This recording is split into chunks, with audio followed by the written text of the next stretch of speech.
ราคาคำหูประพันธ์บ้านเฮาปิดท้ายเดือนตุลาปรับขึ้นอีกเล็กน้อยมาอยู่ที่1บาท43ล้าน8แสนกว่ากีบ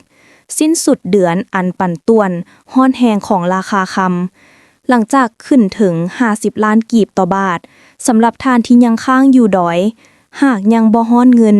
นักวิเคราะห์แนะนำให้ถือไว้ราคาคำปีนี้และปีหน้ายังจะขึ้นไปอีกราคาคำหูประพันธ์บ้านเฮาขึ้นสูงสุดจุลระดับ50ล้านกีบต่อบาทเมื่อวันที่17ตุลาหลังจากราคาคำโลกขึ้นสร้างสถิติหลายวันต่อเนื่องอย่างใดก็ตามหลังจากนั้นราคาคำตลาดโลกก็ลงอย่างหนักจนหลุดระดับ 4,000 ดอลลาร์ต่อออนซ์ขณะที่คำบ้านเฮาก็ปรับลงที่ระดับ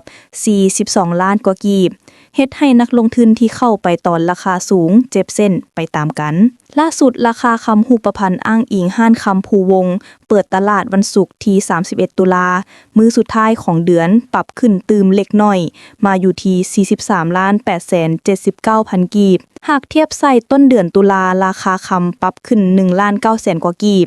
แต่หากเทียบกับจุดขึ้นสูงสุด50ล้านกีบเมื่อวันที่17ตุลา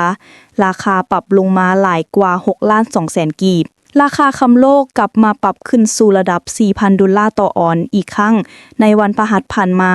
หลังเฟดลดอัตราดอกเบี้ยนักลงทุนประเมินข้อตกลงการค้าสหรัฐกับจีนกังวลความขัดแย้งการค้าอย่างบัวโจบตลาดสปอตโกขึ้นมาอยู่ที่ 4,003 ดอลลาร์และตลาดโกฟิวเจอร์สปิดตลาดที่ 4,015 ดอลลาร์สำนักข่าวบูมเบิร์กรายงานว่ามีการคาดการณ์ว่าราคาคำแท่งอาจพุ่งสูงขึ้นไปใกล้ระดับ 5,000 ดอลลาร์ต่อออนซ์ภายในท้ายปี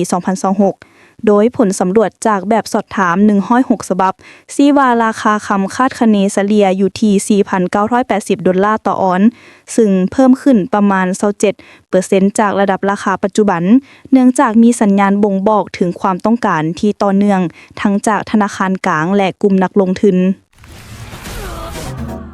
ในมือที่โซกบ่เข้าข้างมีฟ้าเหลืองซอกอยู่ใกล้กูเที่ยวขีดเป๊ปซี่แจกแท้แจกจริงแจกเงินสดทุกมื้อพร้อมทั้งรถจักรโทรศัพท์และดื่มฟรี 200,000 รางวัลส่งรหัสกล้องฝามาที่ Facebook Messenger เป๊ปซี่ลาวลุ้นรับรางวัลทุกมื้อเริ่มแต่วันที่18สิงหาจนฮอด15พฤศจิกายน2025นี้เท่านั้น